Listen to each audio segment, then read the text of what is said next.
자, 이번 시간에는 선생님이랑 직교, 수직 이등분선, 수선의 개념에 대해서 배울 건데, 얘들아, 여기서는 개념 자체가 어렵진 않아요. 근데 이제 이 단어들을 쓸 때 어떤 주어를 써야 되는지 헷갈리는 학생들이 많은 것 같아. 그래서 그 개념을 정리하고 헷갈리는 개념 위주로 선생님이랑 그 주술 관계가 맞는지 확인하는 것을 배우고 수업을 마무리할게요. 자, 첫 번째 보면 얘들아, 교과서 다 폈지? 첫 번째 보면 두 직선 AB와 CD의 교각이 직각일 때, 얘들아, 직각이라는 거는 각의 크기예요. 그래서 직각이라는 말을 쓸 때는 교각이 필요한 거야. 그 어떤 각이 직각이다라는 거지 두 직선이 직각이 아니에요. 그래서 직각이라는 것의 주어는 각의 크기, 교각 이런 식으로 나와야 돼. 알겠지? 자, 그리고 자, 지금 보면 오른쪽 그림 보면 직선 AB와 직선 CD의 교각이 90도니까 직각이 맞죠? 그리고 나서 그럴 때 이 두 직선은 직교한다고 하는 거예요. 각이 직교하는 게 아니라 이번에는 직선의 관점에서 직교는 주어가 두 직선이 돼야 되는 거야. 뭐 직선일 수도 있고 뭐 직선과 선분이 직교한다 아니면 뭐 선분과 성분이 직교한다도 가능해요. 즉 직교한다는 거에서 주어는 도형이 선분, 직선, 반직선 이런 형태로 된 애들이에요. 되겠어? 자, 1번과 2번의 차이점이 알겠어요? 똑같은 모양을 보고 똑같은 지금 이 그림을 보고 설명하는 방법이 두 직선 AB와 CD의 교각이 직각이다 라고 말할 수도 있고 아니면 이 두 직선이 직교한다 라고 말할 수도 있는 거예요. 됐어요? 자, 그리고 오늘 이 직교한다, 이 두 직선이 직교한다 라는 것을 표현하는 그 기호를 배울 건데 요렇게 왠지 너네들이 좋아할 것 같은 기호지? 응? 이유는 설명하지 않겠어. 요렇게 기호로 나타내고요. 자, 그리고 나서 또 이 두 직선을 직교한다라고 할 수도 있고, 자, 수직한다라고도 할 수 있는데, 수직한다는 두 직선이 수직한다라고 하기보다는 서로 수직한다라고 말하는 게 더 맞는 말이에요. 자, 그래서 자, 요런 식으로도 표현할 수 있어. 두 직선 AB와 CD는 서로 수직한다도 가능하고요.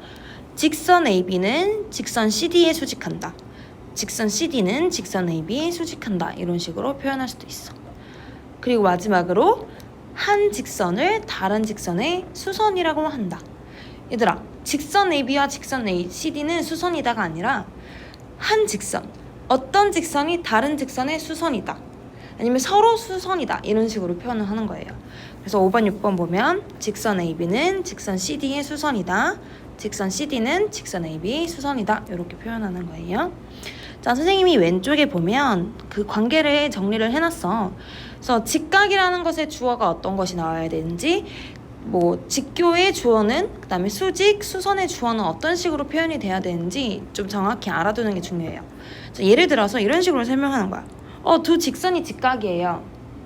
말이 안 되는 말이에요. 두 직선은 서로 수선이에요. 서로 수직해요. 아니면 두 직선은 서로 수선의 관계에 있어요. 아니면 두 직선은 직교해요. 이렇게 맞는 말이야. 자, 두 번째. 직선 CD는 직선 AB 직각이에요. 말이 안 돼, 알겠지? 의미는 통할 수 있어. 너네가 서로 의사전달을 할 때 의미는 통할 수 있어. 근데 너네가 서술형을 쓰거나 지금 현장에 같이 있지 않은 사람과 대화할 때는 정확하게 써주는 게 중요해요. 자, 그리고 두 번째, 선분 AB의 중점 M을 지나고 선분 AB의 수직인 직선 L을 선분 AB의 수직 이등분선이라고 한다. 자, 두 가지 조건이 필요한 거예요. 선분 AB가 있어, 얘들아. 선분 AB가 이렇게 있는데 이 선분 AB의 수직 이등분선인 직선 L은 어떤 성격을 가지냐? 첫 번째, 수직이니까 선분 AB와 선분 L이 서로 직교한다. 직교하는 관계가 있는 거예요.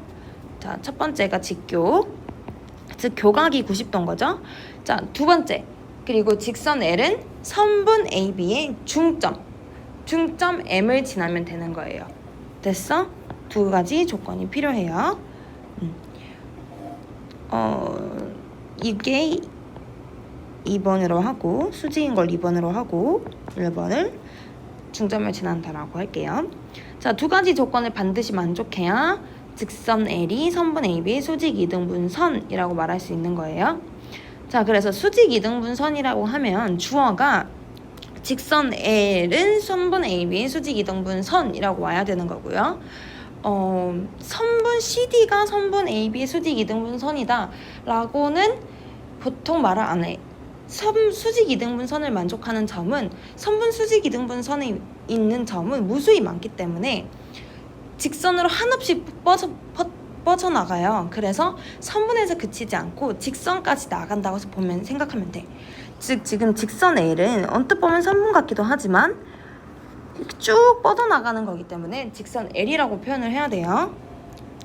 자, 그리고 마지막 직선 L 위에 있지 않은 점 P에서 L 위에 있지 않아 P에서 직선 L에 수선을 그어 생기는 교점을 H라고 할 때 말이 어렵지 않아요. 자, 직선 L이 이렇게 있을 때 그 밖의 점 P에 대해서 수선을 긋는다는 것은 교각이 90도가 되도록 긋는다는 거죠.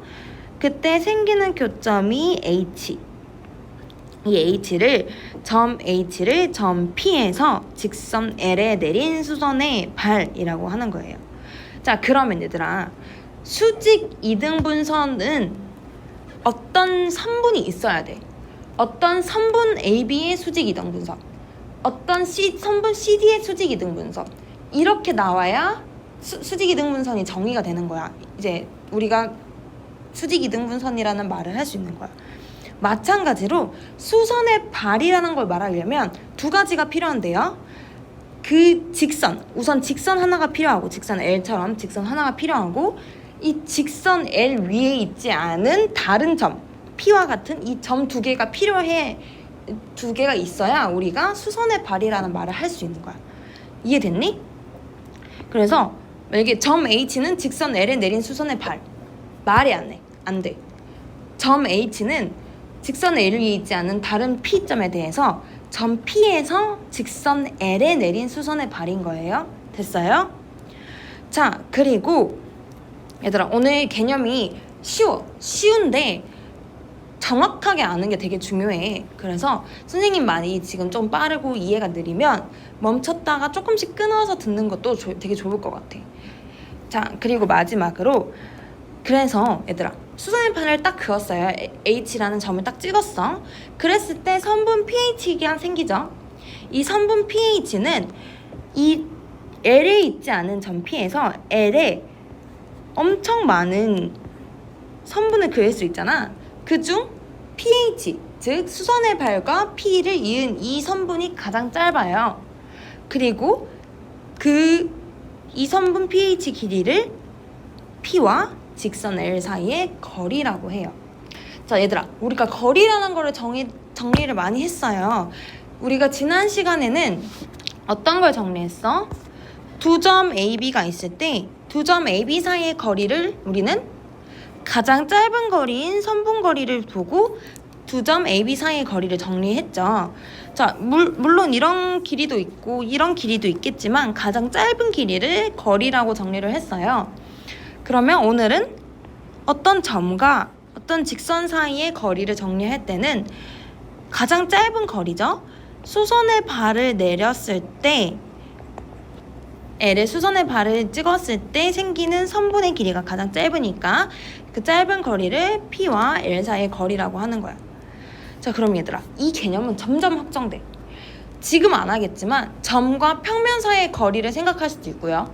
평면과 평면 사이의 거리, 직선과 직선 사이의 거리, 2차원이 아닌 3차원에서의 직선과 직선 사이의 거리도 나중에 정리를 하겠죠. 그랬을 때 우리 거리는 보통이 아니야. 모두 짧은 거리로 정리를 하게 돼요. 지금 이 개념은 알아두지 않아도 되지만 이 개념이 계속 확정된다는 점. 즉, 그래서 어떤 도형 두 개가 나와도 그 거리를 구하라고 했을 때는 우리가 가장 짧은 거리가 무엇인지를 판단해야 되는 게 중요하다. 요 정도만 머릿속에 기억하고 가면 될 것 같아요. 자, 오늘은 개념 정리 여기까지 해서 마치도록 하겠습니다. 수고하셨습니다.